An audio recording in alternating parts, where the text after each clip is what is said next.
Salut à tous, c'est Brice pour la chaîne Une Bolée d'air et aujourd'hui on va encore parler du drone DJI FPV et on va parler du hack, du dernier hack qui est sorti et qui est gratuit pour passer le drone en FCC.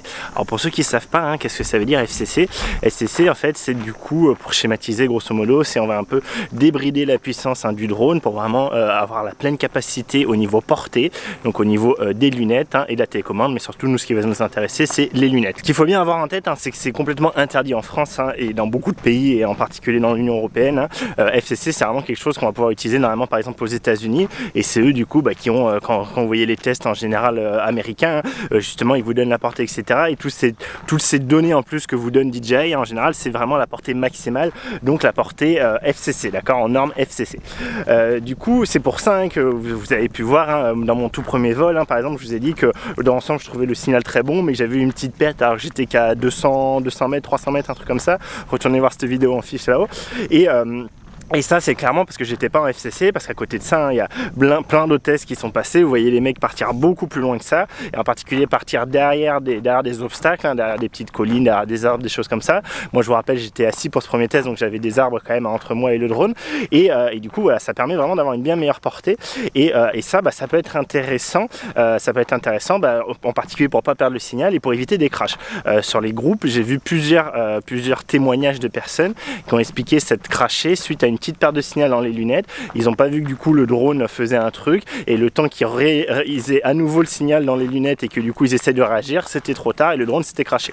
Donc du coup c'est pour ça que je vous fais cette vidéo. Donc je vous rappelle c'est complètement interdit en France et il ne faut pas le faire. D'ailleurs ce que je vais vous montrer après c'est avec un ami à moi qui va me prêter ces images et comme ça c'est pas moi qui vole en FCC.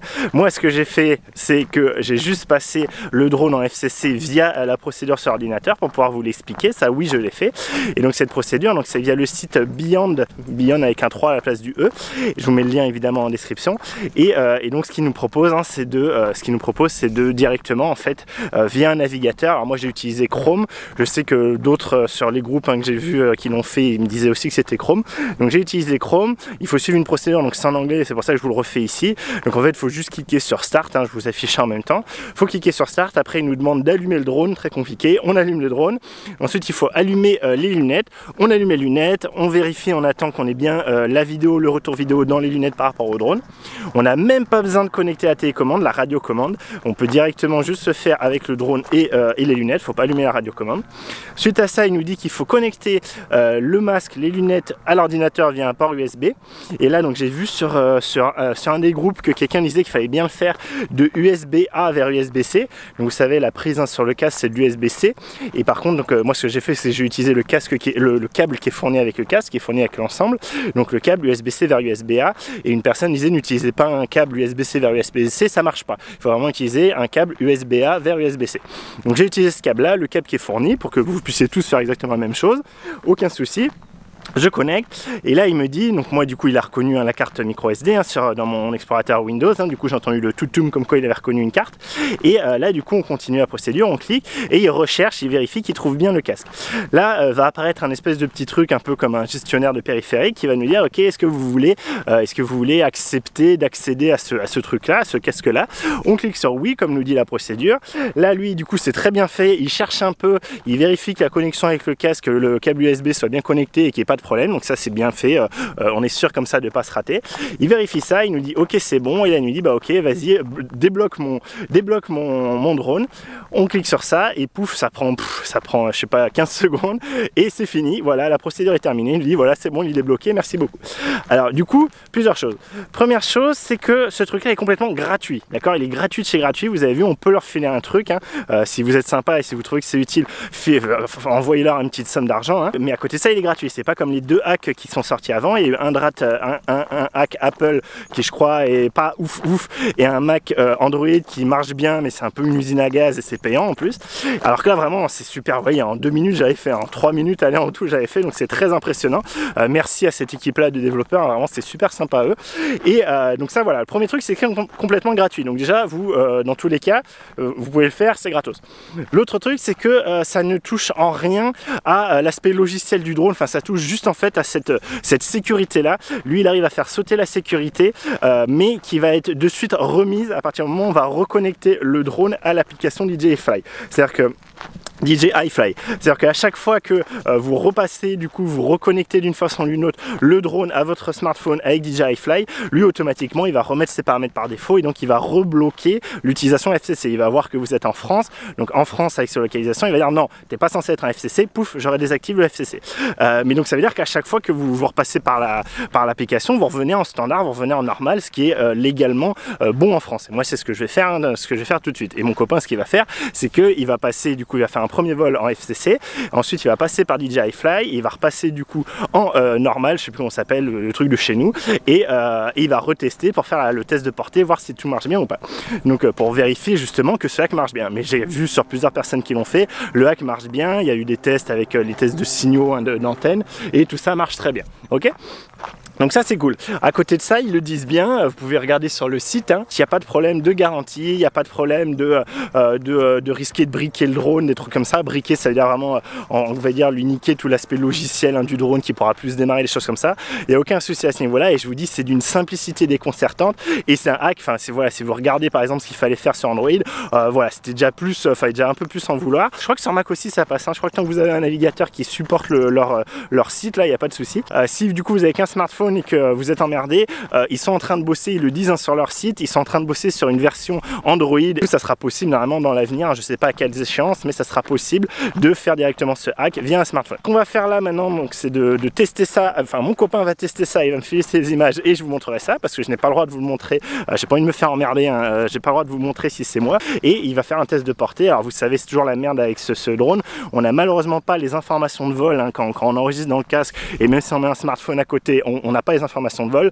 Donc ce que je vais faire, c'est qu'il va me dire à quelle distance il est quand il a la première barre qui tombe, quand il a du coup une perte de signal, des choses comme ça. Et à ce moment-là, du coup, moi je vais me le noter et je vous dirai ça dans la suite de la vidéo en vous montrant les images. Voilà, allez, on attaque là-dessus, c'est parti. Et donc on est allé à l'endroit où je fais mes tests habituellement en drone, hein. C'est vraiment l'endroit où je vous avais fait, hein, le test de portée pour le Mini 2, vous savez. Donc c'était voilà, pareil dans ce sens-là, hein. Donc pareil, je vous mets ça en fiche là aussi, ça vous intéresse, pour pouvoir comparer un peu les portées. Et ce qu'on a fait, hein, c'est que du coup, on est parti à l'aller, hein, comme ça, donc en étant debout sur la plage avec vraiment aucun obstacle, hein, devant nous.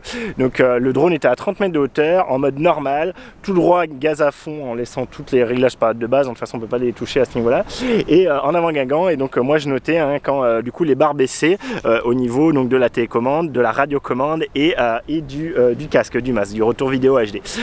Du coup voilà, donc ça c'était à l'aller, donc je vais vous dire après les résultats. Et juste pour vous dire, hein, avant que je reparte là, et du coup ici après au retour, une fois qu'on est arrivé à peu près au max, hein, retour to home, donc appuie du bouton pour faire le retour sur return to home, donc le drone se débrouille et revient. Et là on est venu se mettre, hein, du coup derrière ici cette zone. Vous voyez en fait, donc moi le drone est vers là-bas, hein, vers l'espèce de mât blanc que vous voyez, hein, c'est dans ce sens là, ok. Et on s'est mis derrière cette espèce de mât, donc on s'est mis très exactement, hop, là. Ok, donc vous voyez que du coup j'ai devant moi, alors je sais pas si ça rentre trop avec le grand angle là, mais je vous dis, hein, si je vous mets à 24, peut-être là j'étais à, voilà, si je vous mets à 24, vous voyez qu'on est quand même là, moi devant moi, ça me dépasse peut-être de 1 mètre, hein, d'accord, les espèces de cannes de Provence, hein, qu'il y a en face de moi, ok, donc ça nous dépassait à peu près de 1 mètre, 1 mètre 50 on va dire.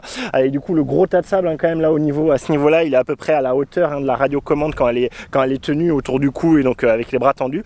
Donc vraiment on était, alors c'est pas un gros obstacle, hein, on est bien d'accord, mais c'est pour vous dire, du coup on a fait quand même un test avec un obstacle, donc avec voilà un peu de végétation pas très dense et quand même par contre un peu du sable un peu plus on va dire qui va plus bloquer les ondes. Ok, donc du coup je vous dis, donc premier vol, hein, ça a été fait en FCC, donc je vous sors les petites notes que j'ai prises.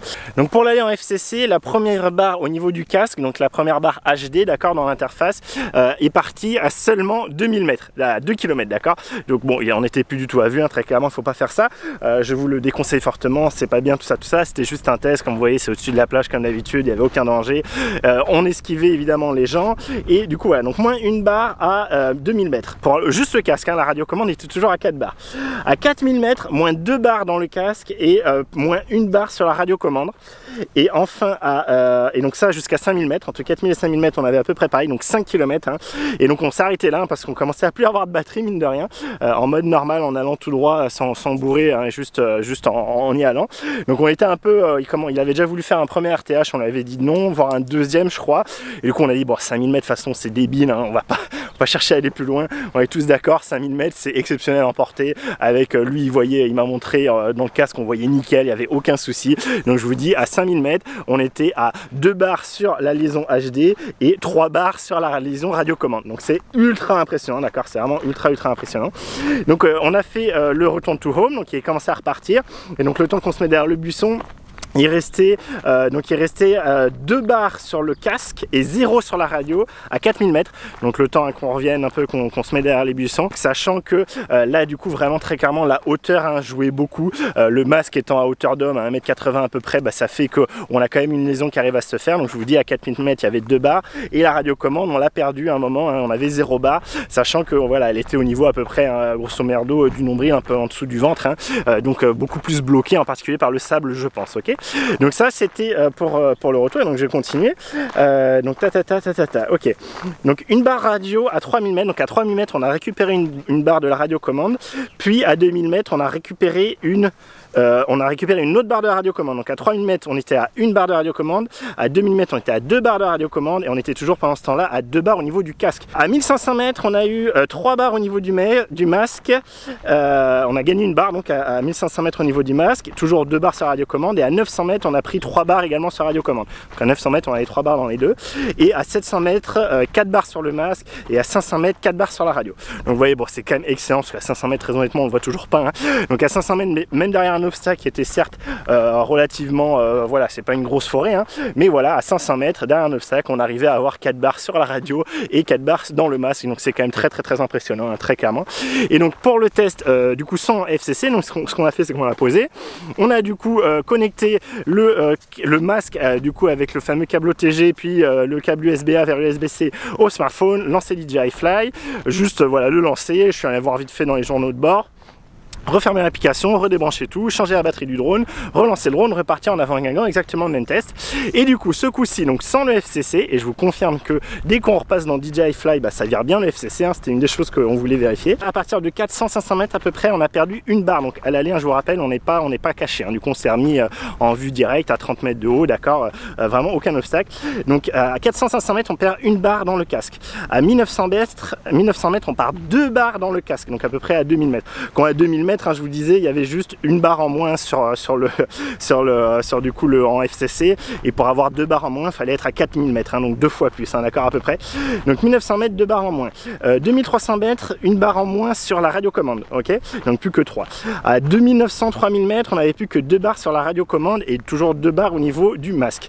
À 3100 mètres, 3300 mètres on commençait à avoir plus qu'une barre sur la radiocommande et sur le masque, et aussi un peu sur la radiocommande en fonction de comment il s'orientait. Des fois il bougeait un petit peu, il tournait un petit peu, et c'était, enfin dès le début en fait il m'a dit oh là c'est beaucoup moins stable, il suffit que je tourne un peu la tête, il suffit voilà qu'il bouge un peu pour que ce soit le caca, enfin pas le caca, mais que ce soit en tout cas qu'on ait des pertes un peu de signal, qu'on ait un signal un peu plus faible, et du coup voilà, donc très clairement beaucoup moins stable, hein, beaucoup moins fort, beaucoup moins il va avec beaucoup moins de portée, mais surtout beaucoup moins stable. Donc du coup j'en étais où donc après on était à 2 barres à peu près, donc jusqu'à 2500 mètres, ok.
Donc ensuite on s'est remis derrière les cannes, hein. Le temps d'y aller, déjà juste le fait de se retourner un peu, bah, on avait perdu un peu le signal, hein, selon les moments. Voilà, il y avait la RC qui se déconnectait, pareil pour le masque, hein, je vais vous afficher des images, hein.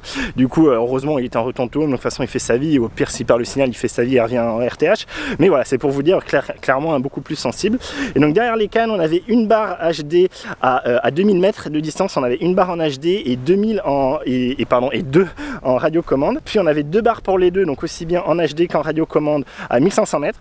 Ensuite on avait 3 barres pour les deux à peu près à 1200 mètres, et ensuite 4 barres pour la radiocommande à 600 mètres, et je crois qu'on avait eu les 4 barres, hein, du casque un peu avant, je crois que c'était vers 800 mètres, voilà. Donc voilà, pour moi ce qu'il faut retenir, c'est que très clairement ça marche très bien le FCC, enfin le hack marche, ce hack gratuit marche, donc vraiment bravo à ces équipes là. Moi encore une fois je peux pas vous le conseiller dans cette vidéo de vous dire de faire ça parce que c'est illégal, et c'est bien pour ça que je vous dis que c'est pas moi qui ai fait le test et les images que vous avez vues ne sont pas les miennes, mais voilà, c'est très impressionnant, c'est vraiment cool qu'il nous ait proposé ce hack là. En plus un hack, vous voyez qu'on peut très simplement réenlever, hein, il suffit juste de relancer DJI Fly pour ça. Donc en signal, hein, en portée, en distance max, hein, vous voyez qu'on arrive à gagner plus de 2 fois, hein, notre portée max, hein, très clairement, parce que 5000 mètres il restait encore 2 et 2 barres, donc il y avait encore de quoi aller plus loin, mais là c'était la batterie, hein, le problème. Donc voilà, donc c'est excellentissime, et surtout plus que la portée, hein, même si la portée déjà c'est bien cool, c'est vraiment, moi je vois l'aspect qualité de transmission, stabilité de transmission, où vraiment du coup en FCC il a jamais eu, j'ai mon pote et quand il m'a montré, il a jamais eu aucun problème au niveau du retour vidéo, au niveau du retour commande, voilà, jamais eu de pâté de pixels, jamais eu de déconnexion, de trucs un peu stressants, contrairement évidemment pas FCC. Et pareil pour tout ce qui est pénétration d'obstacles, ça va beaucoup mieux, très clairement, ça c'est beaucoup plus safe, et du coup je comprends qu'il y en ait qui veuillent passer là-dessus, ça débride complètement la connexion et ça permet d'avoir quelque chose de beaucoup plus stable, de beaucoup plus safe, de beaucoup plus propre. Donc voilà, encore une fois je peux pas vous le conseiller officiellement, mais ce hack existe, vous savez comment faire pour l'utiliser. Un gros bravo à l'équipe, hein, de ceux qui ont fait ça, hein. C'est vraiment cool d'avoir réussi à sortir ça quand on voit par rapport au premier hack, hein, qui était quand même beaucoup plus complexe, payant et compagnie. Voilà, à mon avis les autres hacks du coup doivent être un peu blasés, hein, parce que un truc plus simple, gratuit qui marche, voilà. Et donc je vous dis, hein, si vous n'avez pas d'ordi, si vous n'avez aucun ordinateur, attendez, hein, ils vont certainement sortir, ils l'ont dit, hein, sur leur site, ils vont certainement sortir un hack aussi pour Android. Après, est-ce que DJI dans les prochaines mises à jour va réussir à contrer ce truc là? Peut-être. Est-ce qu'ils ont beaucoup intérêt à le faire? J'en suis pas sûr. Je pense que tout le temps qu'ils se couvrent en disant qu'à la sortie du drone ils ont un truc qui détecte où est la personne, et pour du coup désactiver le FCC, à mon avis niveau législatif ça leur suffit, et je pense pas qu'ils vont s'énerver à essayer, enfin j'en sais rien, mais je suis pas sûr qu'ils aient un gros intérêt à essayer de mettre du pognon dans du contrage de hack juste pour faire chier les gens. À mon avis, voilà, enfin je sais pas, on verra. Dites-moi ce que vous en pensez en commentaire, mais je vois pas trop l'intérêt qu'ils en auraient eux économiquement. Voilà, eux ils sont dans les clous au niveau du moment où sort le drone, et maintenant voilà, il y a des hacks, hein, de toute façon tout se hack, hein, dans la vie, donc voilà. Donc bravo en tout cas à cette équipe là, j'espère que cette vidéo vous a plu. Si vous avez des questions, des remarques, etc., n'hésitez pas à le faire dans la section commentaires. Si vous aussi vous l'avez testé, dites-moi si vous aussi tout s'est bien passé. Si au contraire vous avez un problème, dites-moi quand vous avez un problème et pourquoi. Je vous ai dit en particulier, pensez bien à prendre le câble USB-A vers USB-C. Peut-être pensez à utiliser Chrome, hein, si vous avez utilisé un autre Explorer Internet, un autre navigateur Internet et que ça n'a pas marché. Donc voilà, dites-moi tout ça en commentaire. Moi je vous laisse là. Si toutes ces vidéos sur le DJI FPV vous plaisent, n'hésitez pas à vous abonner à la chaîne, ça fait beaucoup de bien à la chaîne, ça me montre que vous me soutenez, et vous savez c'est bien pour l'algorithme YouTube. Et en plus il y a encore plein de vidéos arrivées sur ce DJI FPV, en particulier tout ce qui va être en vol manuel. Donc voilà, abonnez-vous, activez les petites notifications pour ne rien rater. Et moi d'ici là, je vous souhaite de faire des belles photos, des belles vidéos et de bons vols. Allez, salut!